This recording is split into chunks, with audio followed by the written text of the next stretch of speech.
everyone, and welcome back to another episode of B-Flicks. I'm Gavin. And I'm Neville. And together, we're the Cine Geeks. And today, we have a treat for you. We're reviewing WolfCop, a 2014 Canadian horror comedy film written and directed by Lowell Dean. Written and directed? That's usually a bad sign. Well, not necessarily. What about Quentin Tarantino? He writes and directs most of his films. Have you seen Once Upon a Time in Hollywood? Yeah, and I rather enjoyed it. Well, I rather didn't. Well, that's a topic for another time.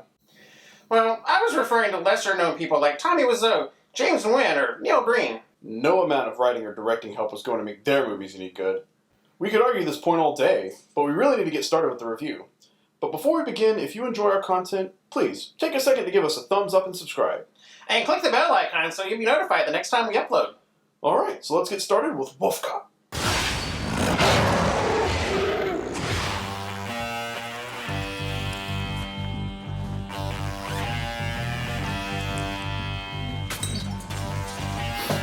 So, less than 2 minutes in and we already have a bit of TNA. Ah, the trademark of bad movies everywhere. That's what I was thinking too, but this movie didn't really rely on it as much as many other B-flicks. Yeah, that's true. There's really only one other topless scene in the entire movie, and it's played for laughs more than anything else. This intro really makes the movie seem sleazier than it really is, and there are some legitimately good aspects to it overall. One of the things that the movie nails is the casting. The main character, even in this intro, already looks a bit wolfish, with a poor shave, thick head of hair, and an overall gruff look. Well, his name is Lou Garou, which is French for werewolf. I like the way they introduced Lou. He's clearly a crappy cop. He wakes up with a hangover. On the way into work, he ignores people committing blatant crimes. I mean, look at this poor guy. He's so relieved to see Lou, but Lou just scoffs and drives off. Then, to top it all off, he arrives to work 2 hours late.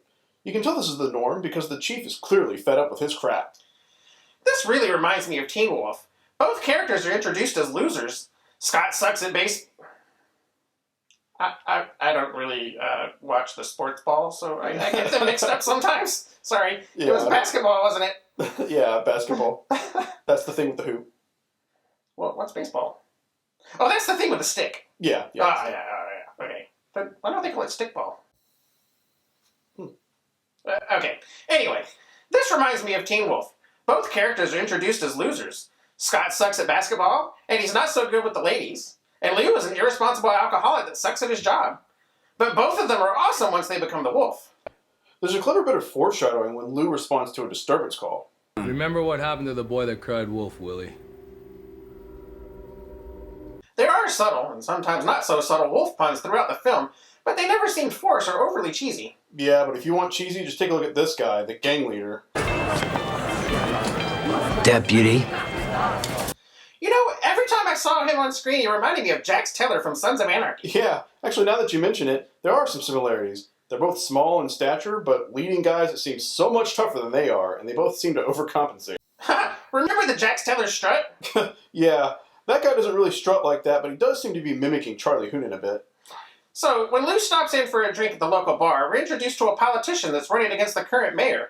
And then shortly after, Lou finds him hanging upside down in a tree in the woods. Things are about to get hairy. With puns like that, you should make your own low-budget werewolf film. You like what I did there? So yeah, Lou approaches the guy, gets knocked out, then wakes up in his bed. He goes into the bathroom to get ready for work and lifts up his shirt to reveal a pentagram that's been carved into his stomach, and just doesn't seem to be too bothered about it. Yeah, he's just like, man, I gotta stop drinking so much. And then goes about his day like it's no big deal. He meets the chief and his partner, Tina, out in the woods, where he sees the politician is dead, and he starts having flashbacks. I love how the coroner just puts his donut on the dead guy's knee. Yeah, for real. So, I noticed a movie mistake. Let's see if you catch it. Today, this annual tradition is in jeopardy due to a gruesome discovery. I don't really know. What are you getting at, Neville? Look at his hands. He's writing with his right hand. Then in the close-up, it's his left hand. Then in the wide shot, he puts the pen down with his right hand. But not only that, she gives him a shot glass, and he takes it with his right hand. And then does the toast and takes a drink with his left hand. Wow, your nitpicking skills are impressive. We gotta start putting that to good use on the show. So, the bartender Jessica gives him a few drinks, and then we have the scene the movie should be famous for.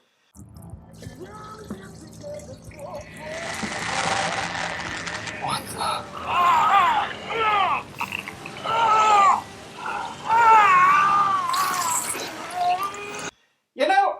seen my fair share of werewolf movies. Not once was I let down because they didn't show us what happens to their willies. You know, I always was a bit curious. Are we still talking about the werewolf willy? Yeah, so anyway, they leave nothing up to the imagination. I'll never feel comfortable taking a whiz again. You have to admit, though, the rest of the transformation was pretty awesome. The transformation effect was really good. A few thugs come in, and he absolutely redecorates the room with their entrails. Then Lou wakes up handcuffed to a bed. Did he score with the bartender last night? Nope. This is the work of Higgins, who shows Lou that he's a werewolf. Well, that's you, Lou. Last night. This is Willie. I just shot Lou Garou. He's a fucking wolf. I just put 3 tranks around his back.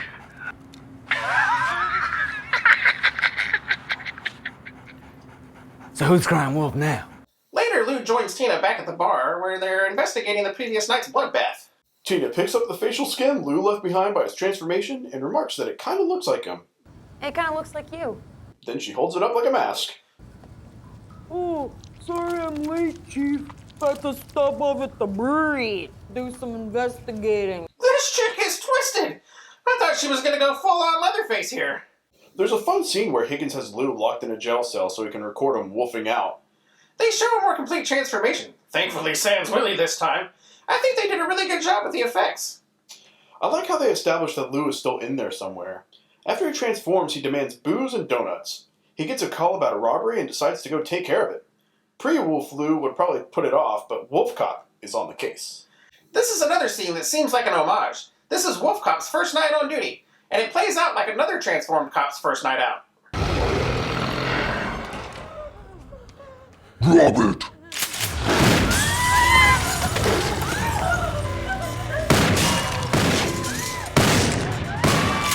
What the fuck are you? The flies. Some people may not like it, but I love the campiness. They're not taking themselves too seriously, and they're having a howling good time making this movie.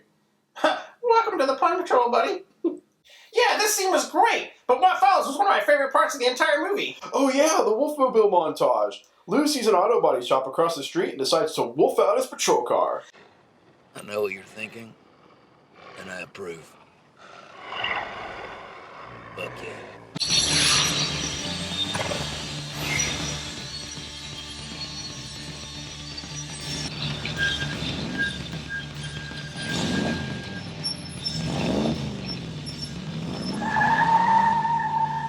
I wish they would have shown this car more. It was awesome.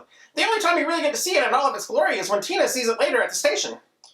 So, after the Wolf Cop put the finishing touches on his Wolfmobile, he and Higgins go to the meth lab and take out some drug dealers in the most entertaining way. He's ripping people's faces off, ripping off their arms, and beating them with them. He even knocks some guy's head off. They destroy the lab and ride off into the night.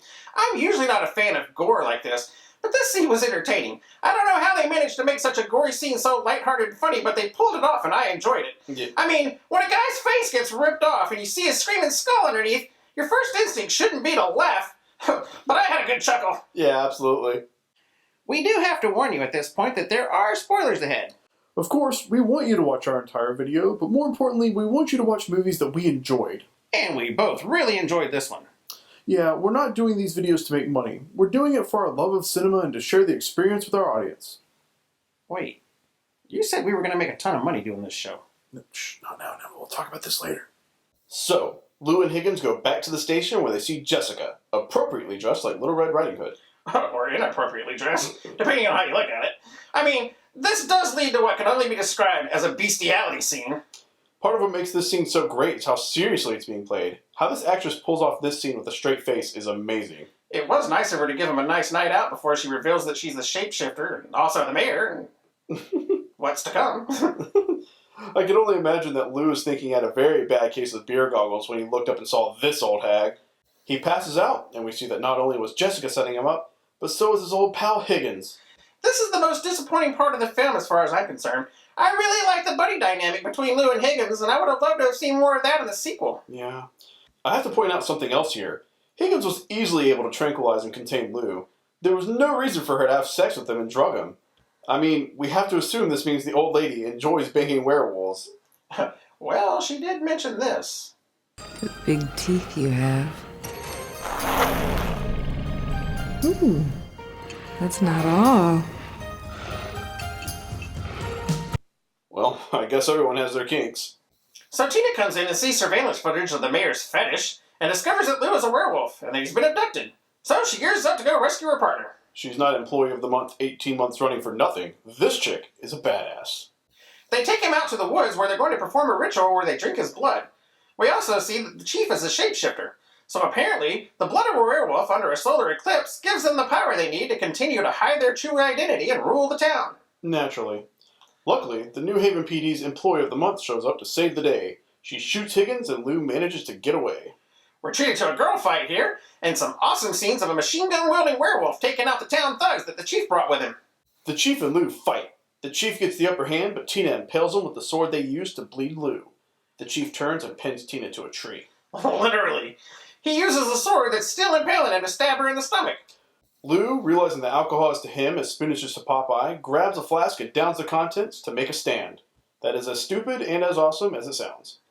The chief tries to taunt him, but Lou quickly shuts him up with a bullet to his forehead. You think being a werewolf made him a better shot? Well, I mean, it worked for Teen Wolf. So that was WolfCop. Judging by the name and the cover, you would think it was a typical crappy B movie. It was definitely a B flick, but honestly, I don't think it was really a bad film. Neither did I. I thoroughly enjoyed it. I wish they would have gone a little further with the premise, but maybe they were saving a few things for the sequel. Oh, we're definitely watching the sequel. So, have you seen WolfCop? If so, what did you think? Leave a comment below. Also, let us know if we should review the sequel, another WolfCop. But no spoilers, please. Until next time, we're the Cine Geeks! Oh, I should have had those 3 sodas before this. I kind of have to pee, but I'm kind of scared. We're reviewing WolfCop, a 2014 Canadian horror comedy film written and directed by Lowell Dean. I think that's pronounced Lowell. Damn it! But I'm not sure.